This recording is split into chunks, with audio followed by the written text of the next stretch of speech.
Hi everyone, this is Krista Nepper, founder of Work Like a Girl, and you are watching Work Like a Girl Wednesday. So today we're going to continue our conversation from last week with regard to implicit bias. And if you didn't see last week's video, I highly recommend you go back and take a look at what implicit bias is, and also we discussed confirmation bias in that video as well. So today we're going to continue that discussion, highlighting the three types of implicit bias that disproportionately impact women, and we're going to start with the deadliest of the three, and that is a little something known as maternal bias.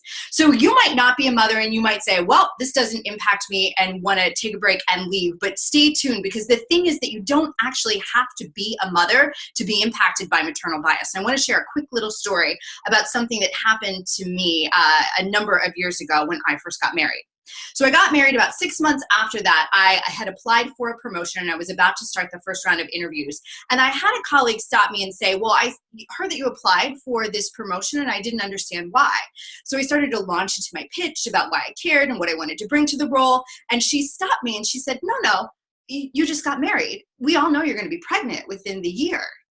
And it took me aback, because this wasn't not only another woman, this was another woman lawyer, and it was as though being a leader was in direct opposition to being a mother. So you don't actually have to be a mom to be impacted by maternal bias.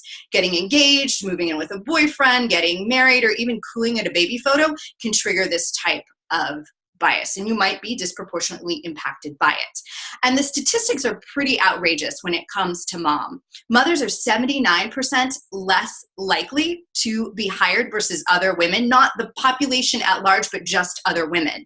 They're paid on average $11,000 less, and they're half as likely to be considered for a promotion or stretch assignments that involve travel. And it's our ideas with regard to women and with regard to employees that both bring us down. First, there's this idea that all women are nurturing, and if you don't want to be with your baby 24/7, then obviously you're not very feminine and you don't subscribe to the role that society has dictated for you. And then there's also this bias with regard to employees and how they're supposed to be available 24/7, and having a child, and especially as a woman, with this idea of how you're supposed to be eternally nurturing, that does not subscribe to society's ideal about an employee as well. So it's really a double-edged sword when it comes to this. So first, a legal reality check.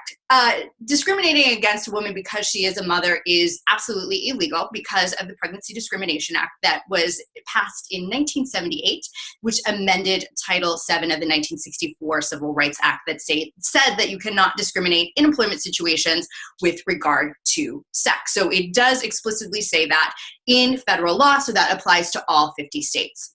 So if you get a question, or one of the things that I've noticed that happens with HR professionals, not even managers, but even just screening professionals, is they'll say something about their children or family obligations.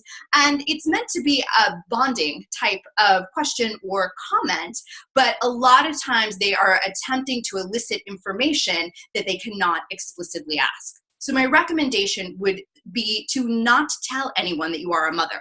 Now, this is tricky for a couple of reasons. One, you might be really proud of being a mother, and it's something you should be really proud of. It might be the most important thing that has happened to you in your life, and it feels disingenuous to not talk about your child. But if you're attempting to get a job and you're attempting to advance in the workplace, it's just something that we can see by the data doesn't really serve us. So no, it's not fair, but it's something that is true. And you can subscribe to that, or you cannot. But a little bit of a trickier situation is if you've taken time off to raise your children or raise small children and you're coming back into the workplace. How do you get around a question like that? So my recommendation is to make your answer as vague as possible and to refocus them on what you learned from the experience. So something along the lines of, I took time out of the workforce for personal reasons. And during that time, I was really able to focus on my project management skills. In fact, some of the things that I did while I was not directly in the workforce were, and you can talk about if there were any volunteer experiences that you utilize, if there was anything with regard to organization, things that would benefit your role with that company. But I absolutely don't recommend disclosing that you are a mother because of the statistics that we talked about earlier. Fair? Absolutely not, but highly encouraged. So if this was helpful, then please come over to the Work Like a Girl Facebook page and join us there so that you don't miss a video and you can ask any questions in a confidential manner. Or for more information, you can go to KristenKnepper.com. There are additional resources, not just for careers, but for legal ramifications as well. So until next week, I am Kristen Knepper, and this is Work Like a Girl.